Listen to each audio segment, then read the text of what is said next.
everyone, and welcome to more top tips for archaeology graduates. Today I'm joined by Anna. Anna, how are you today? I'm very good, Penny. Thank you very much for this opportunity and for this video. Oh, well, thank you so much for making the time to come and join us this afternoon. So Anna is a project assistant with the United Nations Development Programme, so the UNDP, in Cyprus. So can you tell us all about your job? What is a project assistant? So yes, a project assistant at UNDP Cyprus. So to start with, UNDP in Cyprus works to support different projects for the implementation of confidence building measures between the communities on Cyprus, especially between Greek and Turkish Cypriots, the two main communities of Cyprus. So I work in cultural heritage projects where our main partner is the Technical Committee on Cultural Heritage in Cyprus. So this committee, along with UNDP, are working together for the identification, promotion and protection of this rich and diverse cultural heritage of Cyprus. So some of the things that I do is, first of all, provide support to the implementation of cultural heritage projects. This includes mostly monitoring of the designs of the different cultural heritage sites, preparation of preliminary assessments for future projects, some site visits to the monuments to examine and report their current state. This one is one of the things that I enjoy the most.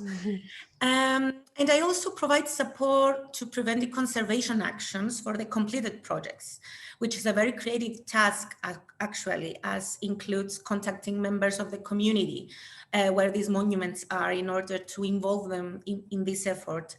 This communication with people is also a very challenging part of my duties, as you have to be very careful and on how to approach them and very professional during the duration of the project. And finally, I provide administrative support to the program unit, and I also contribute to the knowledge building and knowledge sharing within the program. Oh, fantastic. And we know that Cyprus has a really challenging political situation at the moment, but a fascinating history with its location in the Mediterranean, stretching all the way back to prehistory as well. So you must work on some fantastic projects and with some great communities. Can you tell us a little bit about how you came into this role? Yes, so after my graduation, I worked in the Department of Town Planning and Housing for 2 years. And when I heard about a vacancy for cultural heritage consultant at UNDP, so I immediately applied for this position and I got the job since my academic and professional background were very helpful and relative with this position. So I worked for 1 year and 4 months as cultural heritage consultant, and then a position for a project assistant opened at the office. I applied and went through the procedure of written exams and interviews with the headquarters of the UNDP and also with the regional office. And I finally got this job. Congratulations. So what things about your background do you think led into you being well suited to this role? What were some of the things about your experience, I guess, in town planning, but also in cultural heritage management that fed into your success with the UNDP?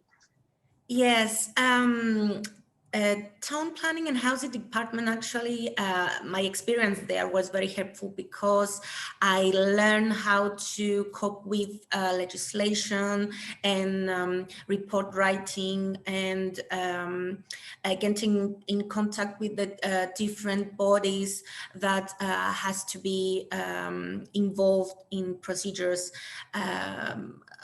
regarding monuments and several other types of buildings. But the most important thing from my background was my MA degree from York, because there I took courses that helped me understand the philosophical layout of conservation, the different aspects that a conservation project has, and the various professionals that are necessary for the implementation of this kind of projects.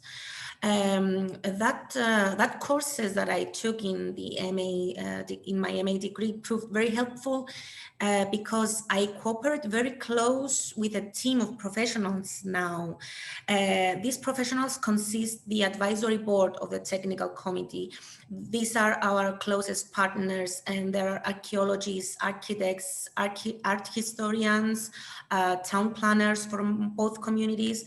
So I learned how to cooperate with all these people for a conservation project. Also regarding the philosophical layout of conservation, as my degree gave me a very comprehensive and deep knowledge in this subject, I found myself knowing in advance the concepts that appeared in the documents, especially at the beginning. And I was able to easily understand and get in line with the requirements of each project. And finally, in terms of practical skills, I was glad that I had the opportunity to work with craftsmen during my MA degree, learn from them directly, and I was able to know and understand the specific characteristics of each traditional material, which we use now in our projects. So, yeah. That sounds wonderful. Yeah. So your master's course really gave you some very concrete skills and knowledges to take forward. Are there any sort of transferable skills that you got from archaeology, from studying archaeology more broadly? So some of those soft personal skills, perhaps. Yes, personal skill.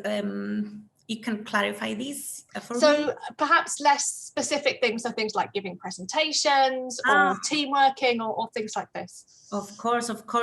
In all our courses, team working was very crucial to do some presentations, to do the research, to take some initiatives. They gave us the opportunity to take some initiatives as a team and present a project or go to a site and several things like that. So yes, I learned how to do research in a proper way, to write a report, to do a presentation without saying too much, and just the important things. So yeah. That were also very helpful. Yeah. So my final question for you today, Anna, is what top tips would you give to graduates who wanted to follow in your footsteps, perhaps working for the United Nations Development Programme? Yes, so top tips, difficult. No, okay.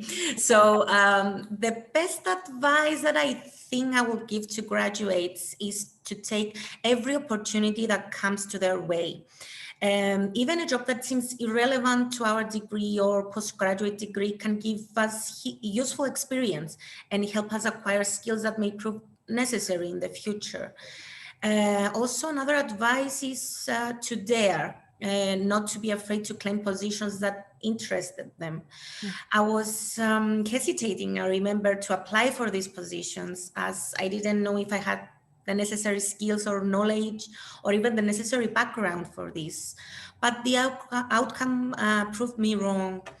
And in general, we must dare to try different things, even if we don't think that we will succeed, because only then we will know if we are capable for something. And finally, I think the continuous and systematic self-education after graduation in subjects that interest us is crucial, as all professions and all sectors are changing and evolving, and we must follow these developments.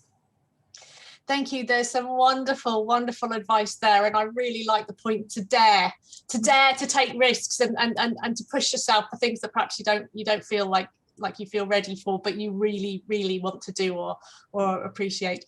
Thank you, Anna. Thank you so much for joining us today and giving us an insight into the work that you do with the United Nations. It's really fascinating working between different communities and supporting the heritage of Cyprus, which must make you very proud. Yes. I would like to thank everybody else as well for watching. Join us again next time for more top tips for archaeology graduates.